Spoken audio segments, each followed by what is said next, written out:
Okay, folks. Well, we have a best of 5 decider here, and we have Daniel in the blue, and we have Mihai in the yellow. Mihai has his name as Kingslayer. If you didn't see it, and I didn't cast this, so you might have missed it.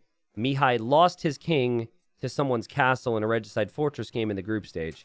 Ever since, his name has been Kingslayer. I did say, that doesn't mean you're a Kingslayer, bro. You literally, you lost your own king. You didn't kill anyone else's king, but whatever. It's kind of funny. I appreciate you laughing at it. Again, he's here in the yellow from Romania playing as the Saracens. And remember, Mihai, he played in silver, guys. He doesn't have that many tournament results over the years. He's really improved over the last year or two. And then he went into the silver bracket this year, made it to gold, and now is in a position where if he wins a best of 5, he's in platinum. So it's a crazy path that he can take here. For Daniel, however, it's a completely different story. Daniel's, he's accomplished some big things. He was at one of the Red Bull lands, right? Daniel's had some big results against some big names. Has more tournament experience, and at least in terms of his speed, I think the bigger aggressor between the two of them. And while there might be some slight bias because I'm friends with Daniel, player from the U.S. and everything, always want to have his back. I say this, and I hope there's no bias in this statement, but I really think he's grown as a player. 2 years ago, you could look at him and you could tell, he's so tilted. He's so frustrated. The preparation wasn't always there. And you even saw that in the first season in Gold. I had high hopes for Daniel in the first season of Gold. And if I'm not wrong, I think he got 4th place. And he was really disappointed in himself. So I think having that first season, being under your own expectations for yourself in that season, realizing how crazy the competition is, and then getting here, Daniel's going to want to be in that top 24. So I have Daniel as my favorite. I think Mihai is going to have to do some out-of-the-box things here today. But I think his Civ right now is a Civ I've never seen before. So I don't know. Maybe he's going to do exactly that. He's picked Saracens on Shoals.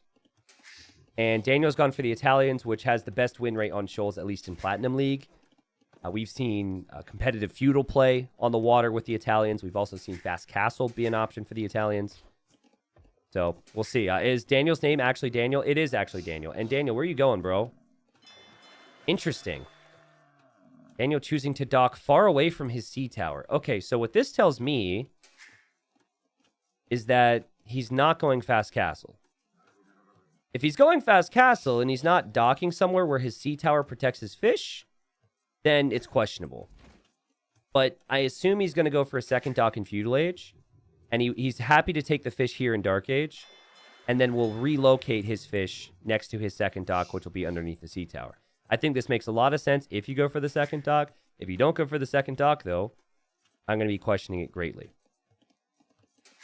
Saracens could be good on this map if you run out of gold. You only have 4 tiles of gold on your side before you relocate to the edges. So Saracen Market has been able to help people win games for years and years. Saracen Galleys also do fire faster, so that's another thing too if you want to compete on water. I think those 2 bonuses alone can make Saracens pretty decent here. And again, with the market, you can just do some wacky things. And I think with both these players having aggressive styles, you might not have confidence that you can just meta against Daniel. So you still want to play aggressive, but you have to play aggressive in a unique way that maybe Daniel hasn't faced up against before if you're Mihai. So for that reason, I kind of like the Saracens. Still not the biggest fan of Daniel's dock. But again, I think if he clicks up to Feudal Age and goes for the water control, it makes a lot more sense for me. T90 or T90 mods, where can I message any of you on Discord to talk about some bugs I found in the Xbox version of AV2DE? Honestly, it's not really something to pass along to me or pass along to my mods. AgeofEmpires.com, you could place support tickets. You also could at them on their socials. But yeah, as much as I'd like to be helpful there, I think that your best plan of action is probably just to submit tickets. They're oftentimes slow, but I do know because I've actually placed a couple tickets before, believe it or not. I've seen many instances where that's actually better, or at least I've been told by them as well to suggest everyone goes to the AgeofEmpires.com website and submits a ticket. And while you're at it, at the end of the ticket say, P.S. Please bring Tarkans their noise back. And make Fortress be Regicide Fortress. Just add that on the end of your ticket with a smiley face and a wink. 5 fishing ships here for Mihai. This almost feels like a fast castle for him. Daniel did go for the second dock. I really like the creativity to do what he did with the original dock, considering his build order. And Daniel's just going to try and win water here. Hashtag bring back the thump. Yes. If we don't have Regicide Fortress as... Or if we don't have Fortress as Regicide, and if we don't have Tarkans with their thump back by June or July, I'm going to retire from Age of Empires 2. You don't believe me? I'm telling you, I'll do it. That doesn't mean I'll retire in June or July. That just means I'll retire at some point. I might retire 25 years later, but I will definitely retire. Galleys are on the way. It's interesting to see gold meta, right? Because I watched a couple games from Gold on Shoals, and no game was like Platinum, man. You had like 3 TCs for each player in Castle Age, but they weren't even town centering the sides, and they were just kind of going for Scout and Mangonels there. It was very interesting. Because in Platinum, you won't see a 3 town center boom until one of those town centers is already up on gold. There's a market. There's a blacksmith. And I don't hate the fast castling in general because you have that sea tower, right? And the fish isn't that strong on this map. Daniel, maybe... I don't know what he's run into, right? Maybe every time he's played this map, this has worked out for him. But based on what I'm seeing right now, I'm honestly not loving the start because he still hasn't been able to kill fishing ships. Though I guess Mihai isn't actually able to collect resources right now. Yeah, I think it would make sense if you're doing this strategy to make sure that you're sending villagers out to build your second town center here. Now, there's also no stone here for Mihai. Though he might be considering coming back on water, actually. We could see a second dock go up.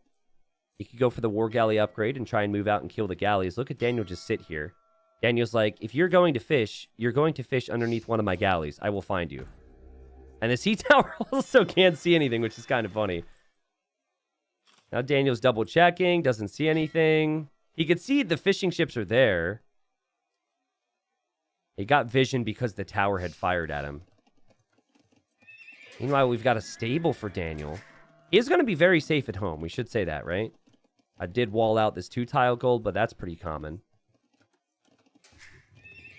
The stable will complete.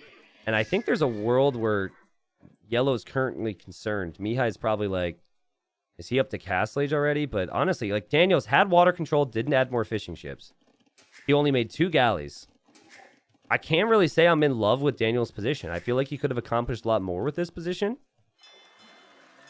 Also not completely in love with Mihai's position either. Though I think I'd like his position a lot more if he just bought 100 stone back and dropped the second town center. Why not? Prioritize going back on water to kill any fish that Daniel has there. Drop the TC and boom up. Seems like he will maybe do that as he's pulling villagers this direction. Can I find the Mihai versus Gabby game? Yeah, somebody linked it for you. It's not very long. He literally just ran his king into a castle. The funniest thing to link would probably be the clip from when he facepalmed. Because I think it's one thing to facepalm, but he smacked himself in the face hard, man. He was like, whap! Again, though, like, I appreciate how funny it is that he's changed his name to make fun of himself for it, but he's not a king slayer, bro. He didn't slay the king. It was unintentional, and he lost his king. He didn't kill anyone else's king. Anyways, Daniel's on the way up here. I mean, he's fished freely with 4 fishing ships this whole time. Fishing ships for Mihai, though, are still alive. It probably was a little awkward for him. Probably didn't feel great to not be able to use them that whole time. But he'll drop the second town center, and Daniel will actually see this. Oh, no, he doesn't see it. Excuse me. But he will lose every single fishing ship to the fires here from Mihai, and let's go. Let's go. Mihai kills fishing ships. Mihai has 6 kills, 0 deaths. Daniel is adding some scouts at the moment, and Daniel's not going to give up on water, which is probably smart. It's always cool to see the scouts run through the middle here, or any units for that matter. But I think at this point, you know, you'll take out the sea tower. You've got 5 fire galleys. Your focus should definitely be on farming eco if you're Mihai. And it's looking pretty clean for him at the moment. And Daniel's going to bring a villager forward. Now, Daniel's a player who's going to excel on standard land maps, right? I don't normally look at him and see him as a great player on water. And maybe we've seen that thus far from him, right? Because we've seen a lot of crazy strategies from the Italians. It didn't really feel like it was overwhelming what he's done here. Though it is very possible that he just realized he was going to lose his fish anyways against his opponent. He probably figured, well, why not? If you add 8 fishing ships, and then you lose them soon after, it probably doesn't feel all that good, right? Fire galley's working well. Daniel's going to lose out on water. Mihai in a stronger and stronger position. And Daniel, you should know, man. You should know there's gators here.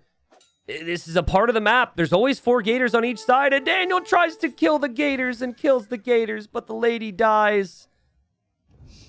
And this is looking better and better for Mihai, who's got water control, still has fishing ships, has 2 TCs. He's got 37 villagers. Woo, woo, woo. And Daniel's dropping his second town center on the left side, but still no gold control. I think what he really wanted to do was make a siege workshop here. He wanted to siege push this TC. He knows about it. Would have been a great position to siege push, but it's kind of delayed that push now. I do like the light cav coverage on the sides, though. A big issue for Mihai will be controlling the sides. And here's Mihai now. He wants to complete this town center, but he deleted his walls to do it. And this is a big mistake.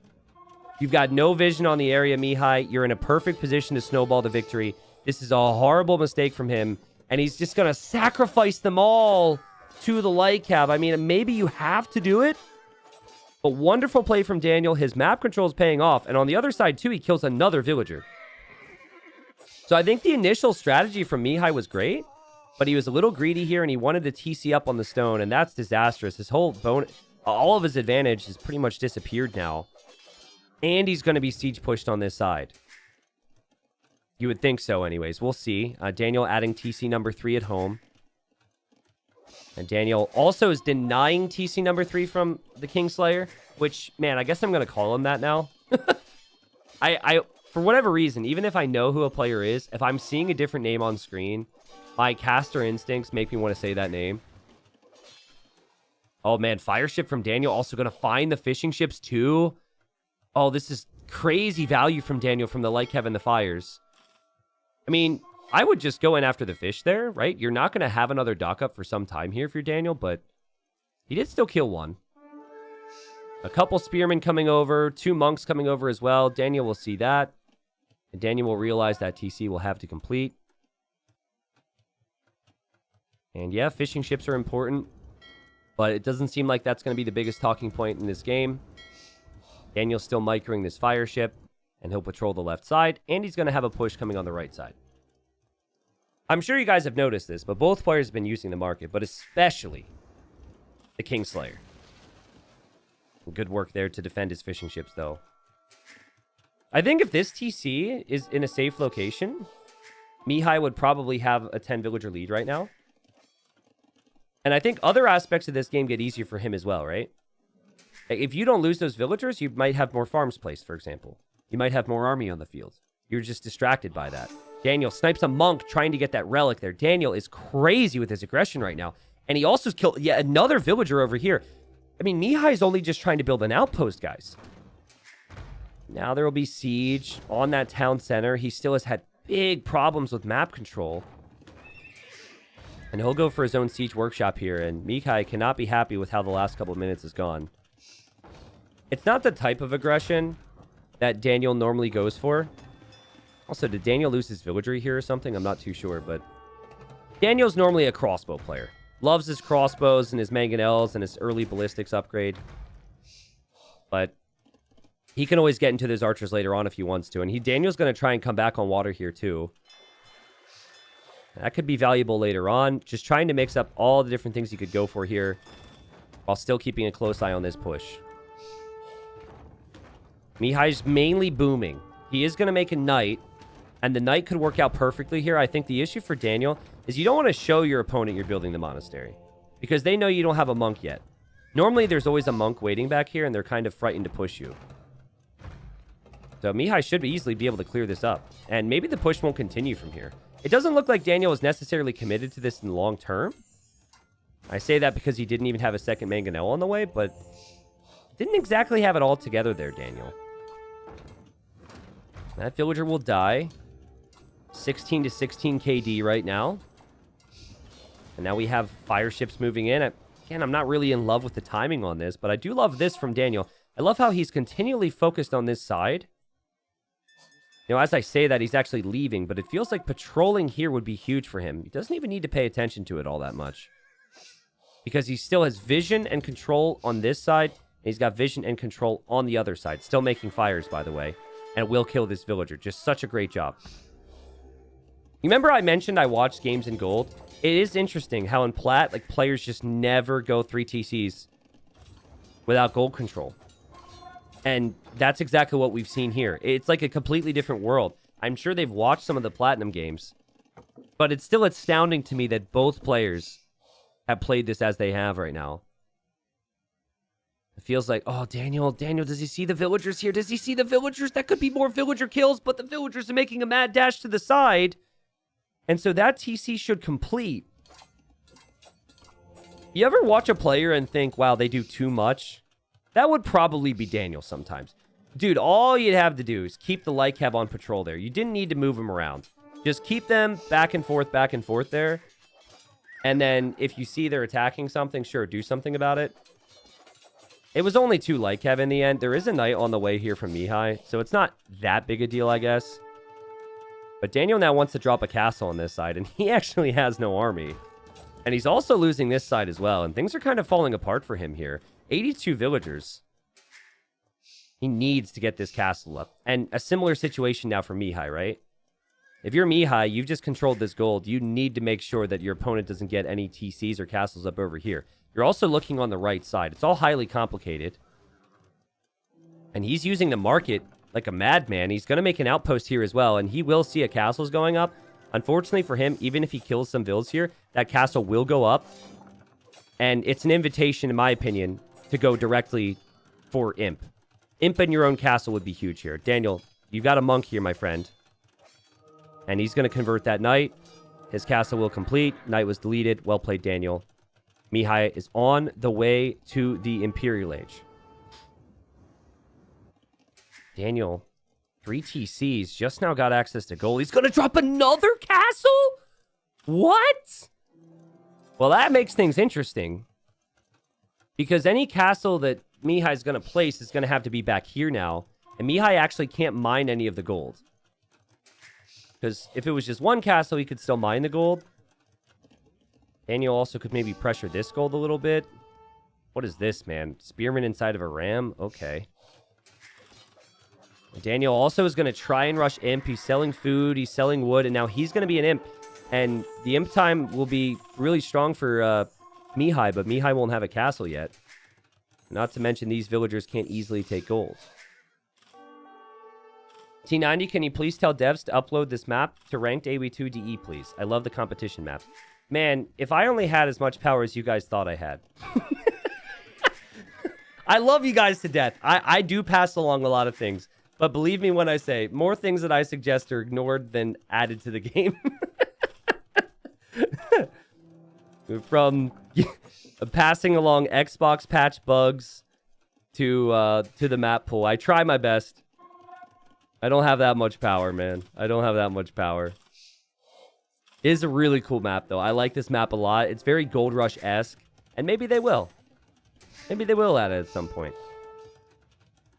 2 relics for Daniel. It'll be 3 relics for Mihai from what I'm seeing here. Very low army numbers in this game, right? Mihai hasn't even clicked crossbow yet. He's just making archers, guys. Upgrades that are going to be needed for these crossbows are in. He's got Bodkin Arrow. He'll want to get Bracer, but it seems like his approach is to Trebor the left side and to then hold army control on that right side. We'll see if he's going to have the balance for that. I'm really worried for him that he's not going to have the timing with the Trebs. Because they've both been using the market a lot, but he used the market a ton to be able to balance his economy just to get Imp. And ever since he lost this gold, things have been more awkward for him. But he does have a TC on the right side, so that's the goal for Mihai. control the right side with lots of army, treb back this left side, but also you're going to have to protect those trebs. Right now for Daniel, it feels like Daniel, as he's losing a knight, losing some villagers to a knight, he's just going to go light cav, which is honestly understandable considering the fact the guy, even though he's been over here, hasn't even been on gold. And again, like maybe some jitters here. Again, I know it's Gold League. I know it's, you know, not top 24, but it's 25th to 48th. But I mean, these upgrades, right? Like you surely needed to have chain barding in before you hit imp. You surely needed to have crossbow in before you hit imp, right? Both players making some pretty awkward mistakes here. Daniel with 1 on gold is the most telling thing for me right now. Just 1, which is crazy. But he's got tons of stone, and he's going to make a defensive castle now because of this push. Now, if it was Arbalest already from Mihai, Daniel would have some problems, but Daniel's going to go defensive castle here. And chemistry's on the way for Mihai. Daniel really needs to make more trebs on this side. He will now see the castle, and he's sending the light cav here, and I absolutely love this move from Daniel. Yeah, you know, the upgrades weren't where you wanted. But what's more important to you right now is just defending from this with the castle of your own and sniping these trebuchets. Mihai is switching to this side with army, but he must now realize what's happening. And him losing this trebuchet hurts him so much, and Daniel should have gold control on this side now. There's no easy way for you to use your army either if you're Mihai, at least in this location. Upgrades are flying, though, for Mihai, right? And he's got more villagers right now. Still no Arbalest, which makes me want to scream. But it's the pressure of the moment. He's probably clicked it a couple times, just hasn't realized that the upgrade isn't actually on the way. He's still being stubborn here, but he will likely lose his castle. And not having that Arbalest upgrade means the light cav are going to stay alive a whole lot longer here, as they do have imp armor now. And that many light cav should be able to kill the trep. They do kill the trep, so Daniel still maintains control on this side. Still no villagers on gold, but still maintains control on this side, and he will clear this up as well. And it's a lot easier to make decisions if you're in Daniel's position now, because you have the control with the castles. Well, maybe not, actually. He has to be careful here. Like, after that clear, Daniel should be able to have the presence of mind to breathe a little bit, pick his spots with the raids, and then send villagers to this side for a castle. Mihai is still so exposed over here. Okay, crossbow. Mihai, if you don't research Arbalest, I will genuinely scream and people will click off of this video. He has a bombard cannon. He's just holding on. He's making a trade cart. Why is he making a trade cart? He canceled it. It's fine. He canceled it. He's still alive. His army count's insane. Daniel isn't actually mining gold. This is a messy game, dude. This is a crazy messy game. Mihai could still do this. There's 33 crossbowmen. They have bracer, they have chemistry, and if they become Arbalest, Daniel has no answer. Daniel has not mined any gold here. And this castle here is not obviously it's not a bad idea. And the raids are also great. But I don't know if you can get away with just making light cav for too long. But at the same time, he's going to kill a lot of villagers. But at the same time, he's going to lose the side. It's a crazy game. Now, Daniel might think about skirmishers here. You see fletching already. We could see ranges dropped. And then he could go for elite skirm. I would love that decision. But I'd love to see Mihai click Arbalest. Bro. Please. You're killing me. I need you to have Arbalest, man. It's so easy for us, man. It's so easy for us. And this map, it's not easy to play. But 31 on food versus 60. Daniel's got the food eco. But guys, Daniel's fallen off a little bit here. Still no archer ranges for him. Just wanting to go full light cav. He'll probably see this death ball and realize that that's a problem for him. So he's just trying to pick his spots on the sides. Still very surprised that Daniel hasn't tried his best to get some gold. I'd like to see even 10 or 15 villagers on that right side. Here Daniel goes for the raid. Mihai has some pikemen and he has the crossbows. And Mihai should be able to deal with these raids. Mihai has another castle now on the left. He can take that gold income. He can continue to push. Hussar spam's crazy. And yes, it only costs food, but will that be enough here for the American? This is an intense game, guys. And there's been very little gold to be had on the sides from both players, which is the wild part of it. Also, I hope I don't sound like a broken record. Bro, get Arbalest. Mihai, you're such a good player, man. You're making life so much more difficult for yourself. It's such a big bonus. It's such a good unit compared to Crossbowman. He falls back here. The choke points will help his Crossbowman. And Daniel's 63 on food now. He's got a treble on this side to take out the TC. He could always raid this side. Remember, Saracens don't get howled, by the way. Duve says he actually can't afford it. Well, he's spending his res all the time. But he spent it on 27 pikemen before getting the Arbalest upgrade, right? But, like, the thing that you're correct on is he's spending his res constantly. Which is what's making him incredible here. He's got 133 vills. He's got pike and crossbows on the way. Bomber cannons, like, he's producing like a madman. There is a world, though, where you give Daniel time to get his decisions right. And Daniel could start to pick you apart because he can raid. And that would be my concern right now if I were Mihai, is the fact that Daniel is raiding you all the time, and you're clearing up the raids, but you're giving a really good player the opportunities to pick their fights against you. What Daniel really is needed, and really needs now, besides some villagers on gold, which he's doing, is he needs to take out this trap and make bomber cannons. You can tell both sides he's prepped siege workshops. He wants bomber cannon defense there.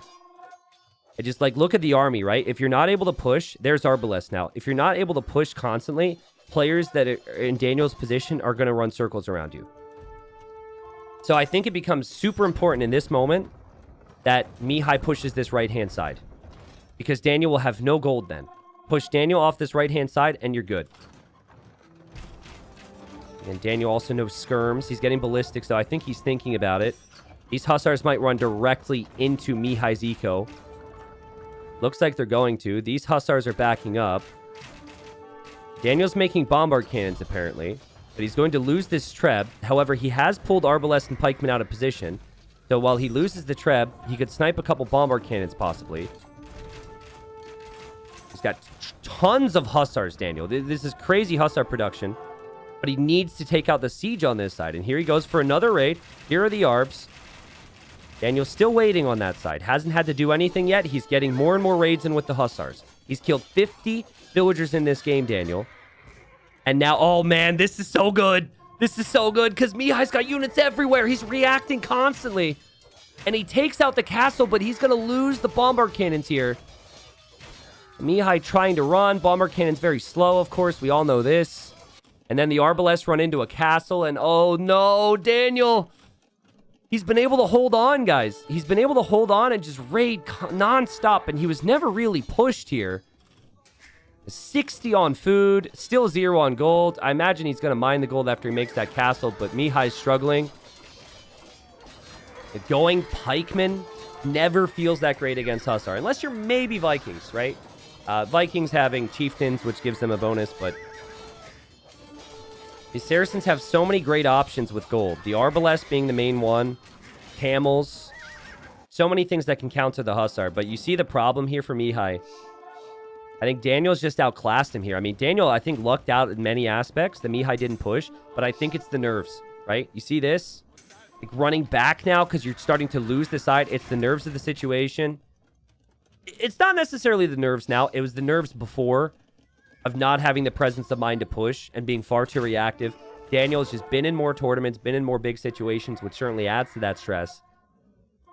And now Daniel's finally going to mine gold for the first time in his freaking life over here. And he's got bombard cannons, and he's just going to continue this cycle. Life becomes very difficult right now if you're Mihai. What a competitive game, though. Like, I'm still adapting my casting to gold. And there has been a difference in terms of the precision of the decision-making and the tech switches. And the prioritization of the gold, I think, has been the big thing in this game. But you can't say it's not competitive, man. And certainly a little less predictable as well. But in these instances, you're just going to have way too many pikemen on the field, which you can't push with. Daniel's got castles from corner to corner. As long as Daniel doesn't lose this location, I think this game will be finished by him. You can see Mihai's Vil count now is down below 80. Or it will be below 80 in a second. Daniel's killed 100 Vils. And then this is your moment, Mihai. This is your last chance. Can you use your Arb Pike combination to push this castle? Daniel's waiting for his opportunities. He's being as patient as possible. He's sending all the new Hussars here. And he's microing his own bombard cannons. All the while, of course, raiding you with the rest of the Hussars. And Mihai's population is at 130. Saracens on pikemen. I think it's the first time I've seen that. In Titans League, that is. Didn't see any of that in Platinum. But you can understand the temptation. Pikes still do have a bonus damage versus the Hussars, right? He really didn't have faith in his range units here. Remember, Daniel didn't even have Castle Age armor for a while. Daniel was very late with a couple upgrades. But now Daniel's going to finish this game off. And I think for both players here, first game was a little jittery. They know the stakes. And I think getting the win in this type of a game, where both players might look back and say it was a little sloppy from them, is just huge. It puts you under so little pressure in the next game. And Daniel now bombard cannons and skirms on this side, and that's the ticket, right? You don't have an answer to skirms, except for your own bombard cannons, and now you don't really have easy access to gold. Daniel was playing with fire here, though. He was on light cap for so long. Oh, okay. Mihai, there you go. Daniel a little distracted here. Daniel's will be upset he's lost his bombard cannons there. That said, he did kill 2 of them as he lost 3. And still kind of pressuring on this side. Maybe Daniel does not know that chemistry unlocks Cannon Galleon instantly. I think Cannon Galleons... I mean, it's not like an instant thing to make here. It's good, but I think bombard cannon numbers are better because you can just have them on land as well.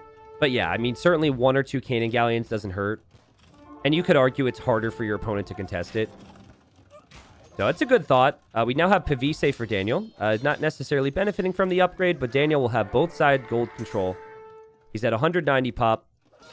And Mihai probably staring at his screen in disbelief because he really played well this game. I thought his opening was super good, but just a couple moments in the game, right? Like villagers dying on the 3rd town center and not pushing an early imp, and that's just nerves. And it's something that should be easy to fix as a player over time, right? You watch this game after the fact, and you say, I mean, you don't want to do it now. But, you know, there should be a moment of reflection for every tournament player to look and say, why did I lose that game? And I think it's a super easy problem for him to solve, and I think he could have won the game if he just pressured with Arbalest. And Daniel did not have the answer. Daniel didn't even have any of the upgrades to switch into skirms. But yeah, this game is super over.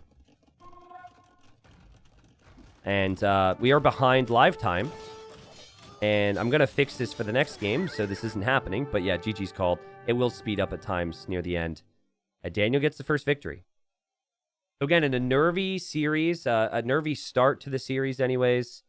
Daniel was able to pull it through. Let's look at the resources collected in this one. Daniel had so little gold. Crazy. He did collect a lot of other resources, though. I feel like any time in this game that Daniel could choose between stone and gold on this side, he always chose stone. He chose stone here.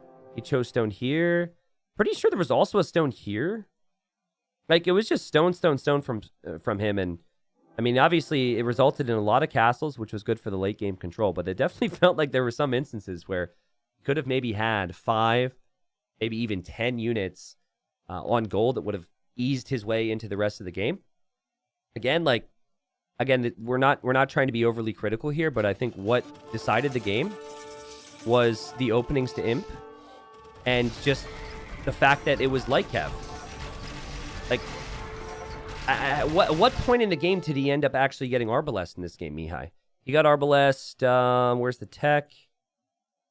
I might not even be able to see it here. I got to click something. Military technologies. Here. So he was an imp at what time? 31 minutes. And he upgraded his best unit to Arbalest at 44 minutes. That's a big time window where he could have pushed Daniel. And I know Hussar spam is good when you get a lot of food going. But I mean, Daniel was already losing a lot of his light cav to crossbowmen. I really think Arbalest and a few trebuchets could have forced the fights against Daniel. Maybe Mihai could have had more control of the left side. Has 30, 40 villagers on golds here. And then if Daniel hadn't fully saturated this side, we could have a lot of different things happening, right? Maybe some camels, maybe just more arbs. That even the pikeman plate with arbalest, with trebs, could maybe push back the right side. Just super easy things for us to see from the outside. Obviously not easy for the players in game. So we're here game 2, and I was just saying, you lose the first game if you're Mihai. Maybe you're disappointed, but I don't think you ever really thought that you were going to 3-0 Daniel, right? So you probably had a realistic approach and knew that maybe that one could go to Daniel and he'd be fine. Mihai's gone for the Turks. And then Daniel's gone for the Bengalis. And again, I didn't cover as much of gold as I would have liked to, but basically my morning routine, as I was eating breakfast and getting ready to prep for casting Platinum for 8 hours, was I would watch whatever Gold League stuff I could. And I remember a game with Mihai, I think it was against Say My Name. Someone could confirm that. They were in the same group. And Mihai went crazy castle drops with the Turks. So if I had to make a guess right now, that would be a comfort pick for him, and he might want to try it. In fact, I also think that he went for light cav for map control into a forward castle. I think that was the strat. It is a strat that we've seen from Draken in Platinum League and a few others over the years. But yeah, map is fortified clearing, so you've got areas on the outside that you can focus on. Bengali monks are very strong. Bengali economy is stronger than Turks, getting +2 villagers out of their TC at each age. But, Bengali is always a little awkward on the defensive side. So I would like the approach of going all in castle drop, particularly against Daniel. Daniel doesn't play a lot of arena-style maps. I don't think he's going to have the game sense to know how to get himself out of that position as much as he would. All right, as much as other players might. But yeah, really cool map here.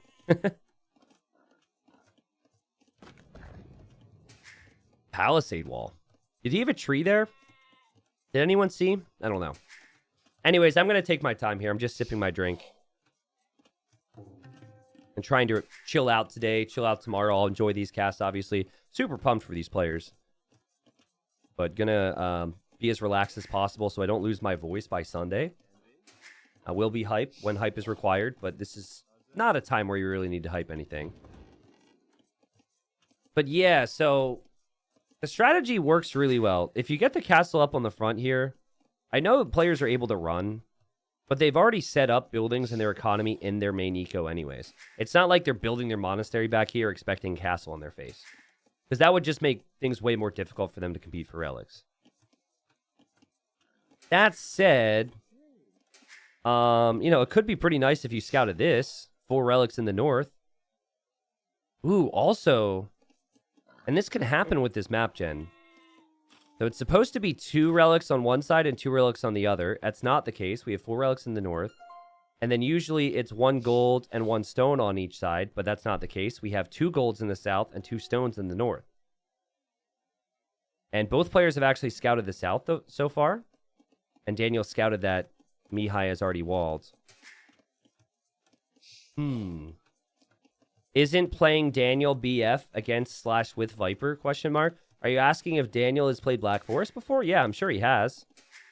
I played Black Forest a lot. That doesn't make me good at Black Forest. or, to be more precise, that doesn't make me the best at Black Forest, right? I am better on other settings. But yes, I did play Black Forest in a tournament a week and a half ago against a 1700 ELO player and win. As the Vikings against the Teutons. With a wonder victory. And I only remembered it was wonder victory when he started to make a wonder against me. Yeah, so basically, if you guys didn't see it, so I was winning 1-0 in a best of 3, and I was like, all right, we're up against the 1700. We got our win. Let's have fun. And he chose Black Forest as a home map. Daniel, what the crap? By the way, to the person that said he's familiar with this type of map and he plays Black Forest, so he should know what to do. Look at these walls. You jinxed him, bro. You jinxed him. These walls are the most atrocious walls I've seen in my entire life. Did he ever play this map in his group? What? I mean, dude, you could. Okay. Anyways, I was playing this tourney. Okay, he's walled way too much. He doesn't need to do any of this. I was playing this tourney, and I was up 1-0. So it was Black Forest, and we have to play Age of Kings civilizations. And so I was thinking Turks, Mongols, Celts. I mean, there's a lot of really good Black Forest civs with Age of Kings. But then everyone was talking, and people were like, dude, but Fat Slob, bro. Dude, Ode to Fat Slob, T90, come on. Go Vikings. So I went Vikings, and I was up against Teutons. And my opponent went Legend of Wall. He triple fortified walled everything. And I was able to get in, but I had to, like, let's pretend this is Black Forest, and this is all wood. This is the opening of my base. I had to onager cut along the edge of the map, all the way into the back corner of the guy's base to get in. Anyways, so it was a good time. But I like had 10k gold at one point and was feeling good. And then I couldn't beat Siege Onager and Teutonic Knights with anything I tried. And I was really concerned that the game was going to go on for 4 hours and I would eventually lose. But the tournaments played with standard win condition and I had forgotten about it. So my opponent started to make a wonder and I panicked and I bought and sold everything I could to make my own wonder. And it turns out Vikings get treadmill crane and Teutons don't. So had he not made a wonder, I would have forgotten. I would have eventually resigned probably because you have nothing to kill that. But him starting to make a wonder made me counter wonder. And I beat his wonder by 1 year. So at the top, it was like 300-year countdown. It was like, 299 years for me, 300 for him. It was super close. I did stream it. Someone could maybe link the VOD, but it was a good time. Anyways, Daniel's on the way to Castle Age. From what JBR just told me based on Wikipedia, Daniel did not play this map once during the entirety of his group. Which honestly doesn't surprise me. Think about the players that Daniel had in his group. You had freaking Andy, you had Hart, you had Bad Boy, and you had Slam. Like, all those players are big, big talents, and none of those players really feel like players that would prefer to play this type of map. And so we told our stories and all that, guys, but Mihai is going to go for the exact strategy I saw from him in group stage. He is going to make a light cav or two, and he's going to make a mad dash across the map, and he's going to drop a castle on Daniel's face. And I'm not entirely sure what you do about it. If the castle goes up here, good luck. I think Daniel just wants to get relics and boom towards late game. But I think this is going to be tough to stop, man. Super tough to stop. I recently found my OG Age of Kings CD from 99. Wish I had a disc player to boot it back up. Yeah, that is crazy. My PCs don't have a disc player either. It almost makes... I feel bad about that. I kind of want that, you know? Oh my god, is Daniel going to go to the middle with these monasteries? Oh, he did add spearmen. He does have strong monks. This is going to be awkward if these two meet in the middle. Again, normally you don't add the light cav if you are going for the castle at home. Because you can just make the castle and that's all fine. But he sees the spears. Daniel, double monastery in the middle. Ooh, this could be fun because now you kind of want a defensive castle if you're Mihai. Because you're worried about what this could turn into. And Daniel obviously has the villager lead because of the Bengali bonus. Daniel's got incredible micro. And I think that could extend to monks as well. And here he goes, getting Sanctity. He saw the scouts. He doesn't know Mihai's on stone, obviously. And Mihai now has light cav, and Mihai makes a defensive castle. Well, I'm a little disappointed for our entertainment, guys, that we're not seeing this castle go up on Daniel's face. Daniel, he doesn't know that it's going to be light cav and it's going to be Janissary, and I could easily see him losing control in the middle of the map. We'll find out. The light cav will be patrolling around. Daniel was very quick to get Sanctity. The monks will be a little bit stronger. And 3 light cav doesn't really feel like the number that you'd want here. Maybe like 5 you can go in, sacrifice. Yeah, there's the castle. Alright, light cav microing around. It's both players are well aware of what's happening right now. Again, the only thing is that Daniel doesn't know it's going to be gunpowder as well.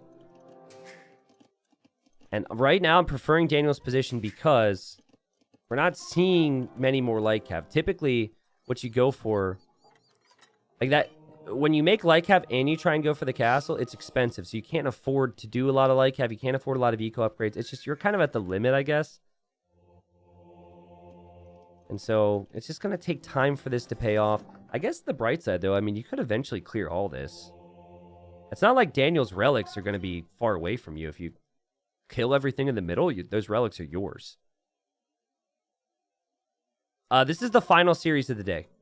Yeah, there's 2 best of 5s tomorrow as well. And then on Wednesday, we go back to Platinum and we do 4 best of 5s. So Wednesday will be a really long day where I'll need your energy. But yeah, only 3 light cav. Probably not a unit you want to make more of, though, after you've seen that many spearmen. And I also really like what Mihai has done with his economy. He didn't keep too many villagers on stone. He's got just enough stone for a second town center if he needs it. Daniel's economy is almost seems set up for a fast imp here. Look how much he has on gold and stone. Feels like Daniel wants to drop a castle in the middle of this map. Daniel looking around still does not see that castle. Getting loom now. He's going to send Vills forward. Whoa, Daniel the clown. Oh, God. Yeah, you don't want to get anywhere near that right now if you're Mihai. Guys, Bengali monks can convert the Janissaries as well. And Daniel now realizing, oh, boy, okay. What do I do? He buys a bunch of stone. How confused. I thought he bought, like, way too much stone. Did he shift-click that? Maybe he wants to drop town centers as well. I don't know. And we see the second TC. Daniel running to the middle, and he wants to drop a castle probably right in front of all this. Yep. And in normal circumstances, this then becomes a race to the Imperial Age. It's been interesting, right? The light cav haven't gotten value yet. Remember, there was a little bit of scouting down here earlier from Mihai, but you are always assuming there's going to be relics. But it can happen that relics go to the other side, and he's going to go to the other side at the same time and find some of those relics. He sees the castle. He's not happy about this. He goes out to get some kills. Daniel, though, again, he's great with micro, with anything. And he would have converted all those if Mihai would have stuck around here. And Daniel's now buying food. Daniel the clown. He's like, hey, we go monks, we go fast imp, we go trebs. That's what people do on this map, right? Oh, man, it's... You know, the beautiful thing about the Bengalis, too, is you've still been on 1 TC, and the Vill count's pretty much even. Because those extra Vills earlier just helped you so much. Not saying that'll stay the case here. Just wondering, like, what the additional Janissaries really do for you right now. You're spending food and you're spending gold on Janissaries. Your opponent has a castle. They have monks to convert your units. I guess if you get enough of them, you kill all the monks, and that's the hope. But I genuinely think, having seen how Mihai played it before, he wanted the light cav for map control, and he wanted the castle drop. And then he saw Daniel's spearmen, and he saw Daniel's monks, and he just thought, I can't do that anymore. And since then, possibly he's been a little bit on autopilot with his strat. It's not bad. 2 TCs, good economy, making Janissary. It's like a good strat with Turks. But I'm not sure if it'll work. We'll see. He's going to have a villager lead. If he kills all these monks, it's a very different situation in this game as well. And oh my god! Ah! He's going for it! Daniel's converted a lot of gunpowder units here, man. Oh, Daniel's going to have more than Mihai will. Mihai! I mean, the positive is that there's only a couple monks. That's good. Also, I like the pressure on the sides. I really like how Daniel had stone-walled both sides. He stone-gated this early, too. Daniel's economy. It's not an economy you see from him that frequently. 15 on gold. Still trying to chase these units back. What does Mihai do against Trebs? Well, we'll see. He will be an imp soonish. I say soonish. He still has to click up. Not that soon. He better choose this TC when he clicks up to imp. If he chooses the middle TC, it's at risk. If he was already on the way, I'd maybe like Mihai's position, but he's still pretty far away here. Great value from Daniel using a light cav that he converted earlier. But Mihai seems to be bringing a lot of relics home. And Mihai has clicked imp in this TC. Okay, good thinking. Daniel's kind of at the limit with resources. But as it stands, Mihai doesn't really have army that counters him. Mihai should actually go for light cav, because you get Hussar for free, so you should probably be producing light cav right now. Hard to think about that.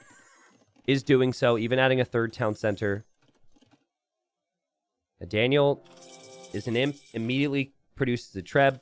Pretty basic thing, but sometimes players are just 10, 15 seconds late to that when they do other things. Daniel also got 2 additional vills. Also got a relic that he's bringing to the middle right now. I think something Daniel will regret not doing is adding like 2 TCs as he was on his way. It helps you catch up with vills because of that bonus with the Bengalis. But I mean, he's going to be well on his way to taking out Mihai's castle by the time Mihai's able to make anything to contest these trebs. But hey, Daniel, what's up? There's the treb there. Hey, Daniel. Daniel, the treb. Daniel, the treb. Daniel, hey, treb. Yeah, that thing. He's micring his light cav and he killed a monk.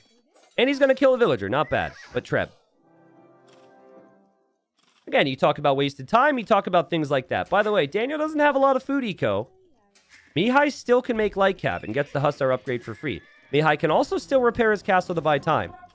This is still winnable for Mihai, who will have just as many relics. I'm not sure where some of the other ones are. I guess there's still 2 more on the map. He will definitely have a position here. Daniel has had no horse collar. Trying his best to see what other people have done on this map. I'd love to see the pikeman upgrade for him now. It's just, you know your eco's bad if it's too expensive to get pikeman. Mihai, no siege workshop. So he will not go for a bombard cannon. He will go for his own trebs. Bombard cannon's kind of tricky to justify if you know your opponent has monks, though. I think Daniel would always be in a position to convert that. Can we talk about Mihai's houses here? It's not bad. I'm not making fun of it, but it does feel very Loey the Legend-like. More people need to do that, though. Like, some people just don't make houses in the crucial moments, and then they get pop-locked. But I just saw that on the mini-map. Looks pretty funny. Might seem a little crazy, guys, but honestly, I want that castle further in, Daniel. I want that castle exactly where Mihai had his castle. I want you to YOLO this. But you need pikemen. If you go too far without pikemen, the Hussar could kill you. 51 villagers for Daniel. 6 on food. And yeah, that's the castle you want to place. Because if your trebs can sit underneath that, you take out everything behind it. This is probably where the game is decided, guys. Now, we know Daniel's not looking at that economy, because his economy is really bad. Mihai just falling away. It'd be so tough for Mihai to win 3 straight against the player as experienced as Daniel. He has to contest this. He's got a treb ready. Daniel's got his trebs coming in. Daniel's also going to produce a couple Ratha for support. It seems like the castle's going to go up at this rate.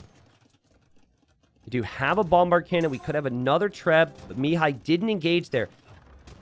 Going to be more difficult for him to engage because of the castle, but not impossible. The TCs will start to go down now. And Daniel moving in. He's probably curious. He doesn't see a lot, right? There's not a lot of resistance in this situation right now. I don't think that treb will survive if it's on its own. I think you need some army there. And the only army you have is Hussars. So the treb for Mihai has to back up. There's the Hussars. Daniel will see this. Now you don't want the pikemen on the treb. Daniel, he thinks he's in a good spot. He looked away. He was probably seeding like 3 farms or something. Back in your castle with the monks, Daniel. You made a big mistake here. Back inside that castle to make sure it's manageable. Good moment for Mihai. You could maybe even argue it was a little bit of a bait from him. Like, he let that happen. I think he just made the most of the situation there and has to be careful here with his Hussars, though. You got to get the Hussars back in your base. You got to make more Hussars, but how can you do it when you have 5 on food? He has 6 on food, excuse me, which is as much food as Daniel has at the moment, which is a bad sign when you have 80 villagers versus 56. People say you can run on this map, and they're not wrong, but you have to run, and you have to seed farms, and you have to relocate your economy, and you have to balance it, and that's not easy. Daniel also converted 4 Hussars, and Daniel's going to push down the final TC here for poor Mihai. Also, I love the Wrath idea, right? You have tons of wood and gold. It's a pretty helpful unit if you put it in melee mode, too. It's got 10 base attack. And you can use it in these situations, like snipe the trebs, right? I guess the castle fire's there, so you don't exactly want to do that. But, man, what a crazy all-in game from Daniel. Also, oh my goodness, he's sitting in the gate, which I have to imagine is intentional. The villagers are trying to go somewhere. And if they fight back, they will die there. And meanwhile, Mihai's lost all the trebs. Mihai's got no answer to this. He will lose the final treb in that group. I guess he's got one more here, but Mihai's just been shocked by this pressure from Daniel, and I wouldn't have expected it either.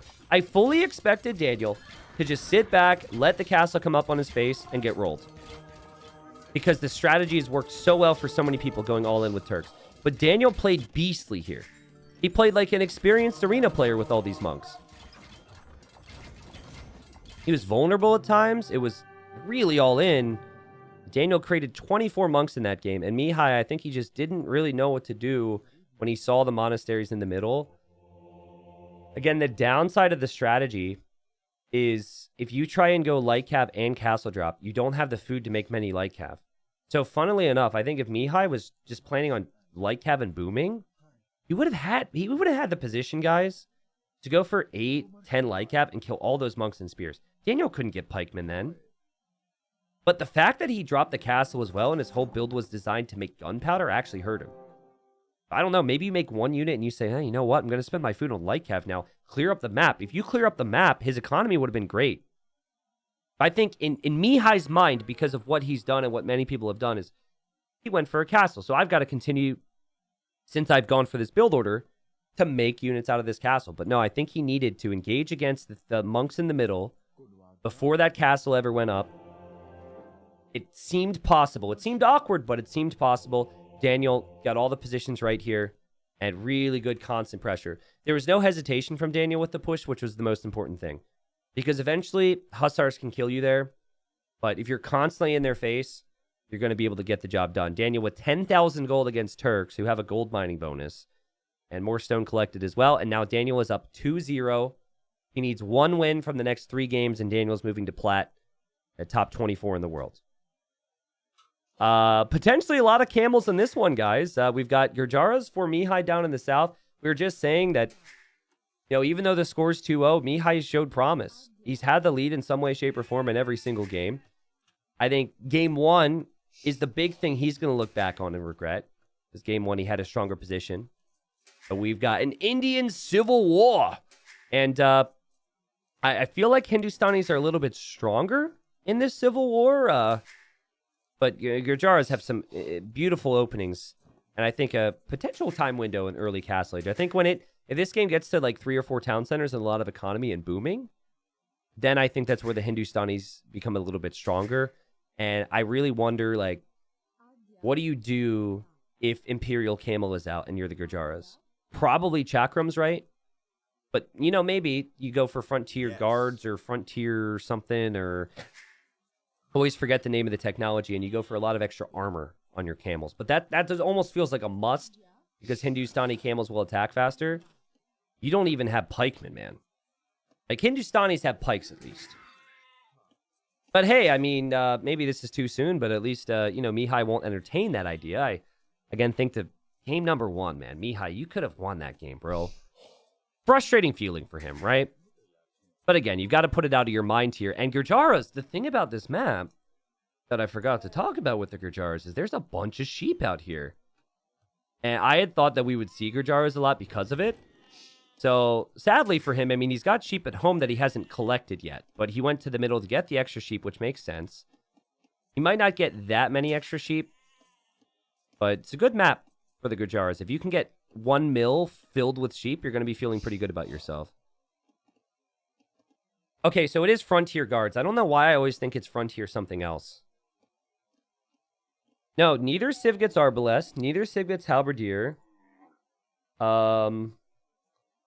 Yeah, and both Civs have really strong camels. Both Civs can go crossbowmen. And crossbowman is always helpful in a camel war, so I don't think we should underrate that. I think a combination of like 15 to 20 crossbowmen with your own camels could counter full camels from the opponent. But we will see. Map is actually a bit more awkward than maybe these guys were hoping for or expecting. Both players have exposed golds everywhere. And no, sometimes you'll have like a safe gold. I guess this is somewhat safe if you wall it up. The main gold is always exposed, but the secondary golds are normally a little bit more protected. But no, this is a more open version of Ghost Lake. This certainly has more variety to it. compared to some of the other maps. Like, other maps, you kind of know what you're going to get. This map, you can lean towards banking on some defense, but it's not always guaranteed. Yeah, 9 sheep inside of this mill. Mihai is looking for more sheep back here. What do you do here? Do you make another mill for the 11th sheep, or do you just eat that one? You just eat that one, right? Yeah, I think you just eat it, because you can only fit 10 in each mill, so. Yeah, so it's camel riders and elephant archers plus 4 melee armor. Could you justify going elephant archers with the Gurjaras? I feel like we never see the Gurjara elephant archers. A lot of that's probably because their stable units are really good, but I think the elephant archers we are seeing these days is mainly the Bengali elephant archers. Because of their bonuses, but also because the Bengali economy is insane. Like, I don't see Dravidian or Gurjara elephant archers ever. I mean, okay, I've seen it. But I never see it and say, whoa, that's really good.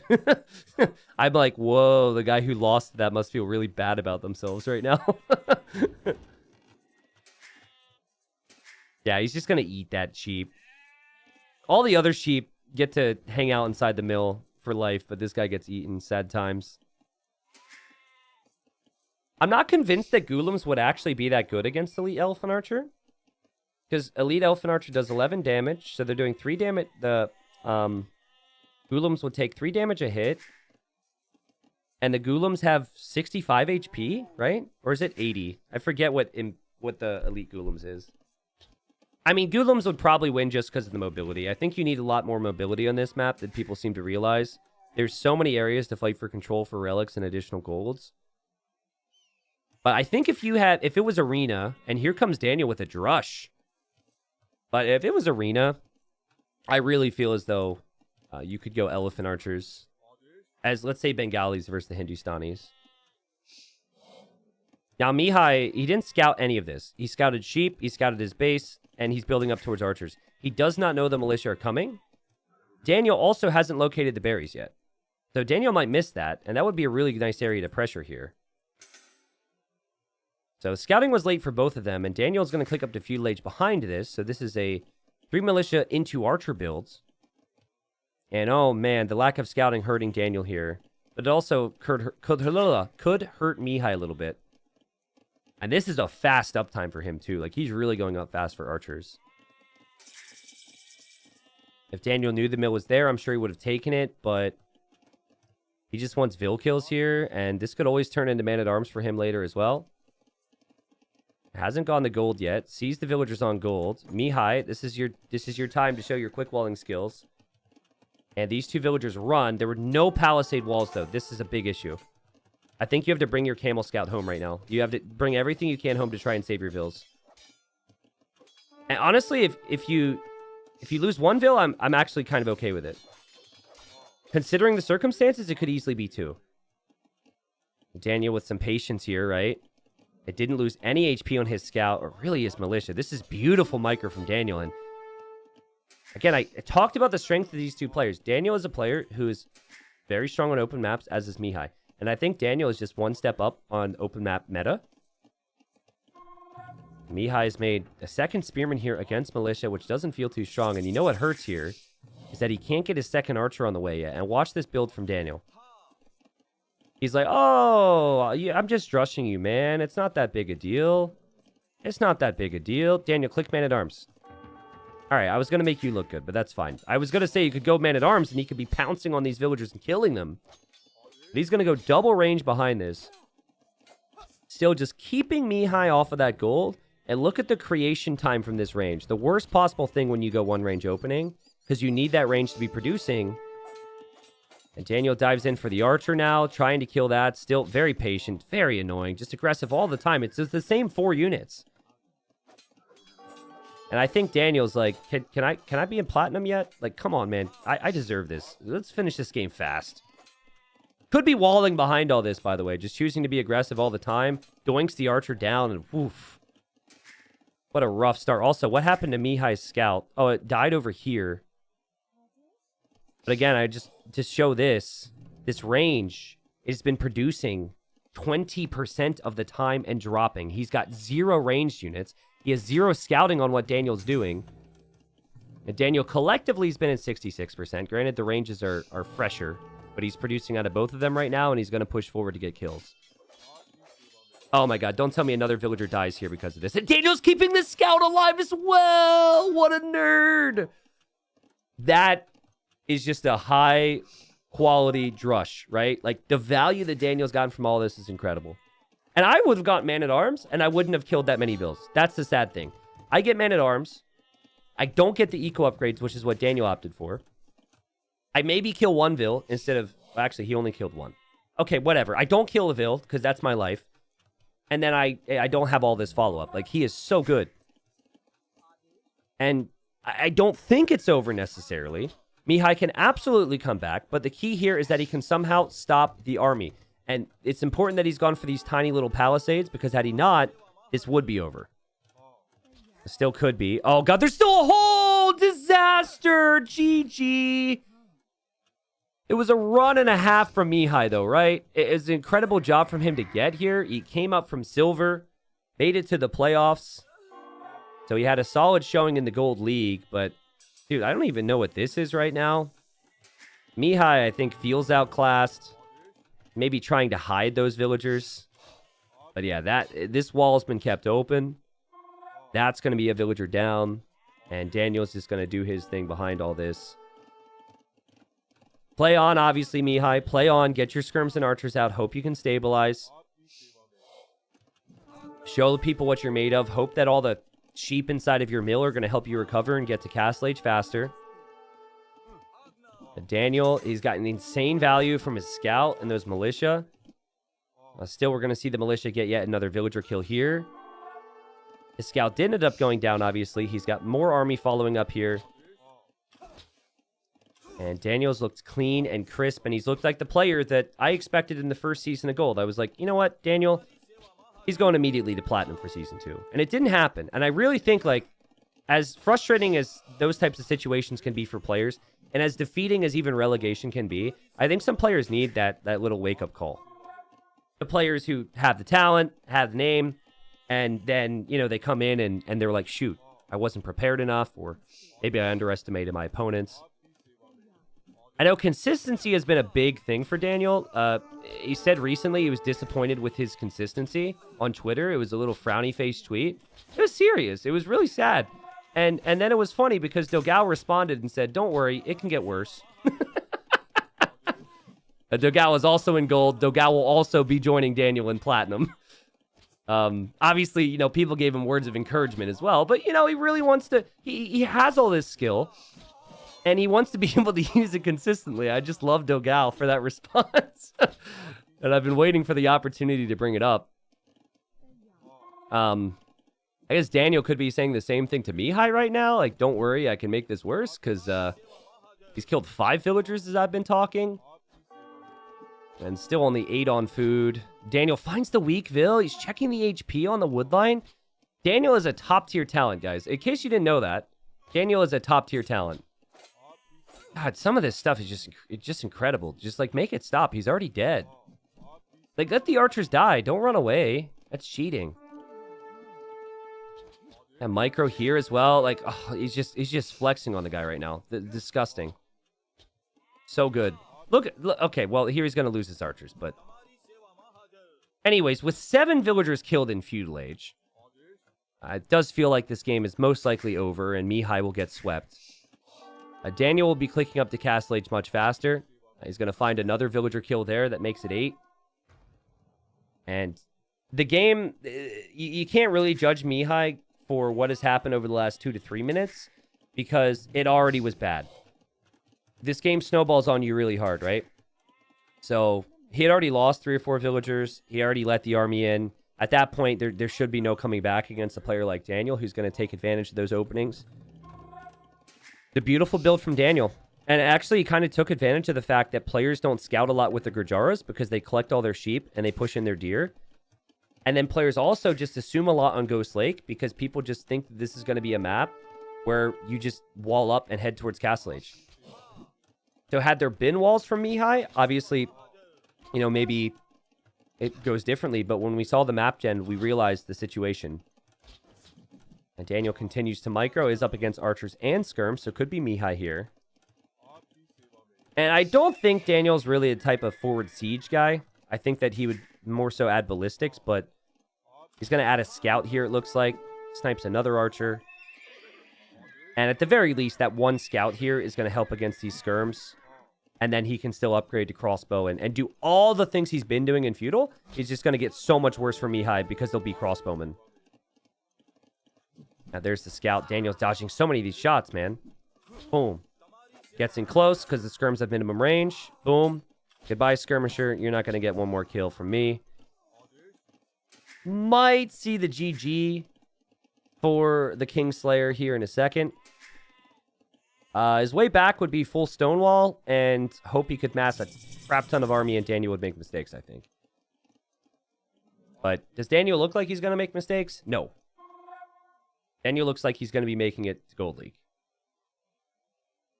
T90, can I get a quick explanation of the tournament, please? Sure. It seems like a good time for it.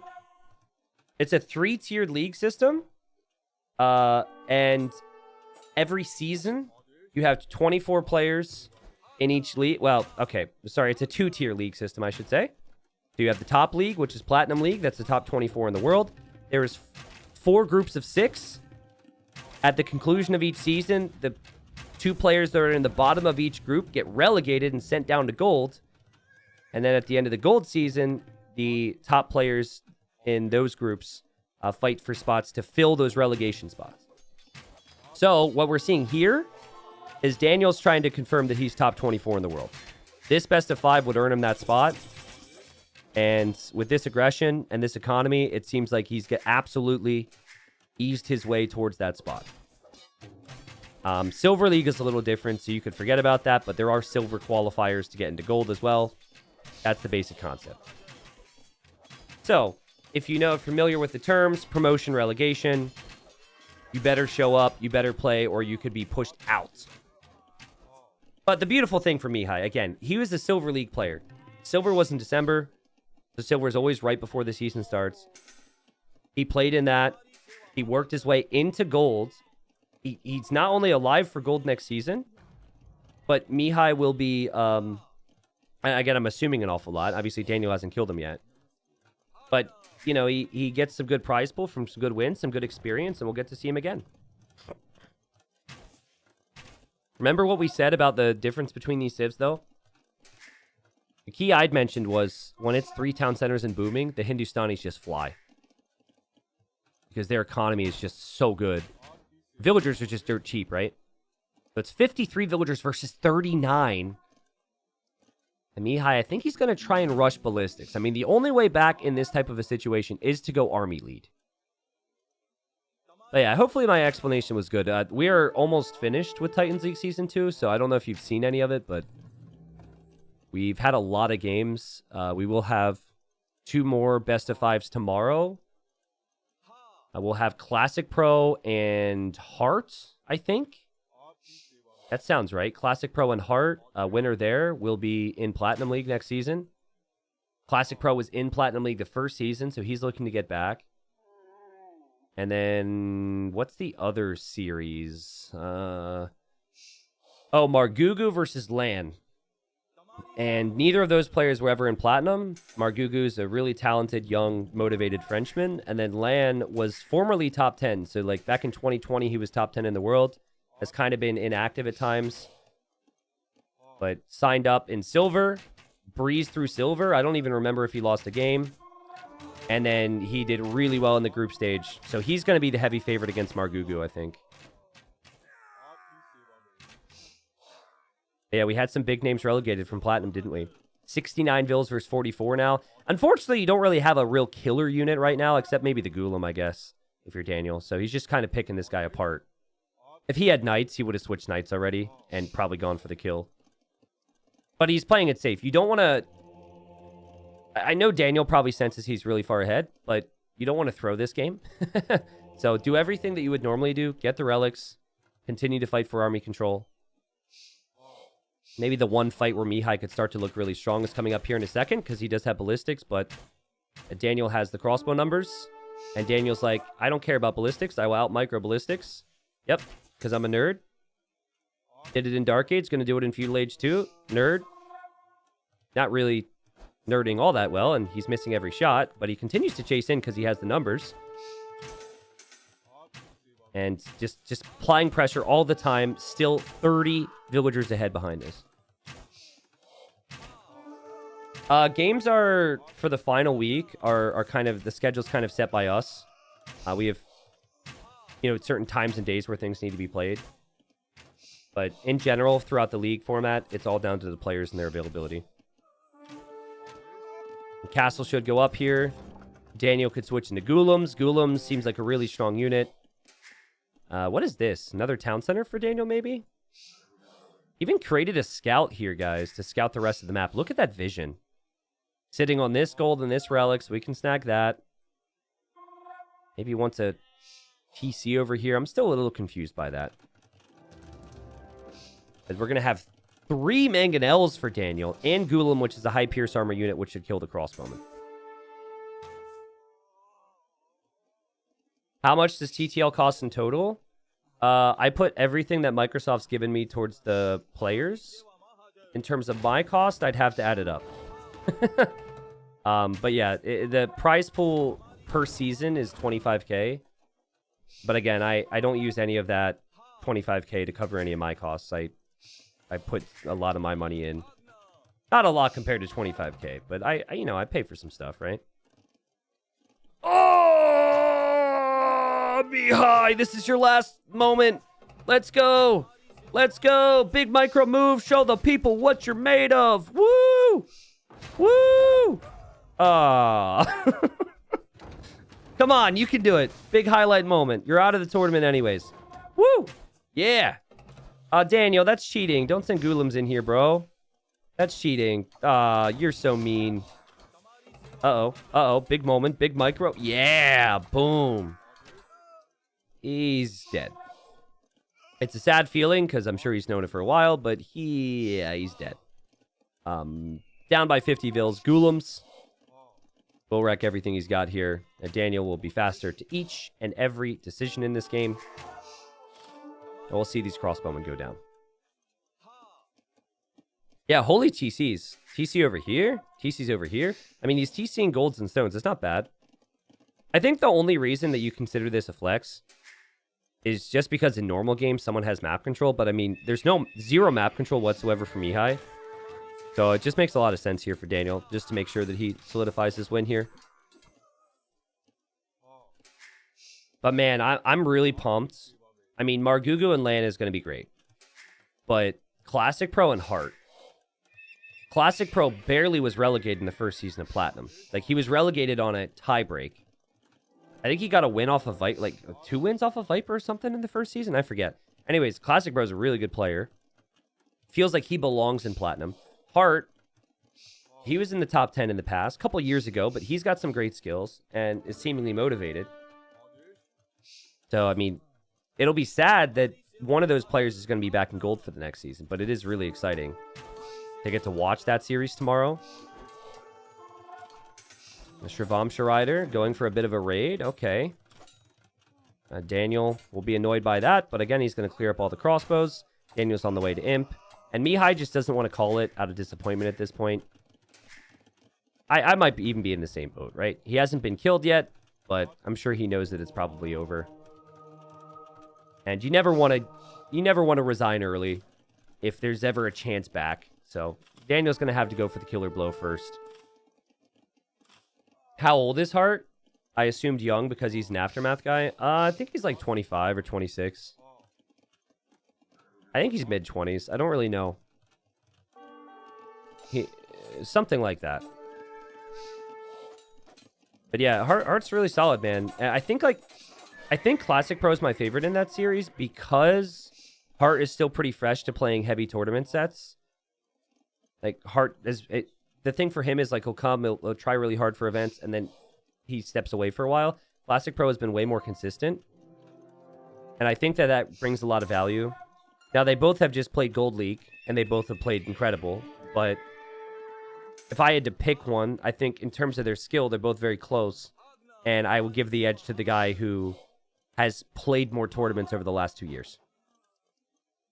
But I think you could make very strong arguments that Hart has more potential as a player between the two, assuming he keeps at it. I mean, Chakram is maybe one of your best go-to units here in this situation if you're the Gujaras. Can be good against the Ghoulims because they have a bit of a bonus against infantry. And Daniel's going to switch into camels. Daniel could go anything, really. 140 villagers versus 80. He's got all the map control. He's got the whole map locked down. The only thing that he's really missing is the trep to put the nail in the coffin. But I think we might see the GG. We'll see. Mihai clearly has known he's going to lose this game for a long time. And he's going to see this castle, send a couple of villagers over here, send a couple of chakrams, maybe thinking I could deny this castle. But again, I really hope that Mihai doesn't get too disappointed with this. He came up from silver. He has proven that he is going to be a fearsome competitor in gold. To come up from silver, go to gold, and then make the playoffs, even if you lose the playoffs. I think that's very respectable from him, and he's a player to be excited about. He is on the younger side. He seems to have a lot of motivation. And, I think there's areas to improve. This particular game was just a slaughter, right? Daniel mopped him, right? But, game one, I think game one's a game that Mihai could look at and say, man, I could have taken that game. And then maybe you take that game, you lose game 2, you lose game 3, but then you go to another map, game 4. Maybe you have a better strategy there. Suddenly you're in a game 5. I mean, the 3-0 isn't as bad as this series looked. The 3-0 maybe doesn't do Mihai justice for how good he played in this series. And I think there were some questionable moments for Daniel in game 1, and that's going to be something Daniel's going to have to brush up on when he's with the big boys. But I am pumped for Daniel. Top 24 confirmed. He will be in Platinum for the next season. Platinum's going to be crazy, man. I mean, Gold's going to be crazy too. But yeah, he wins probably as everyone would have expected here.